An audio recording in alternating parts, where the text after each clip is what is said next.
Friendship day వేడుకలు క్షణాల్లోనే విషాదంగా మారాయి. స్నేహితులతో ఆనందంగా గడపడానికి వెళ్లిన ఇద్దరు యువకులు సముద్ర అలల బారిన పడి గల్లంతైన ఘటన విశాఖపట్నం జిల్లాలో తీవ్ర విషాదాన్ని మిగిల్చింది.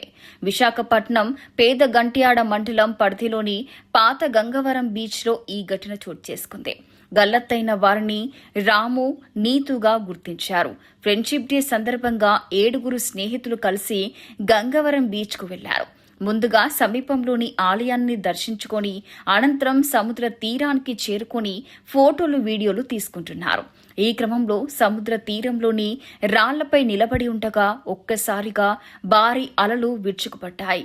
అలల దాటికి నీతు సముద్రంలో పడిపోగా ఆమెను కాపాడేందుకు రాము వెంటనే నీటిలోకి దూకాడు.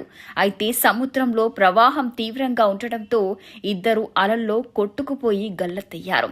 ఈ ఘటనను చూసిన మిగతా స్నేహితులు కేకలు వేయడంతో స్థానికులు, మత్స్యకారులు వెంటనే స్పందించి వారిని సురక్షితంగా బయటకు తీసుకొచ్చారు. సమాచారం అందుకున్న పోలీసులు, రెస్క్యూ బృందాలు, అలాగే కోస్ట్ గార్డ్ సిబ్బంది, నేవీ సహాయక బృందాలు గాలింపు చర్యలు చేపట్టాయి.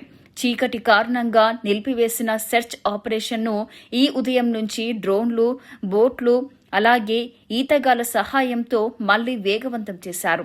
అయినప్పటికీ ఇప్పటివరకు రాము, నీతు ఆచూకీ లభించలేదు.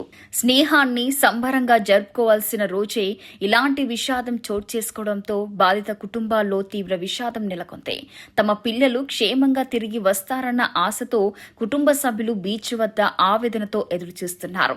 ఈ ఘటనపై పోలీసులు కేసు నమోదు చేసి దర్యాప్తు కొనసాగిస్తున్నారు.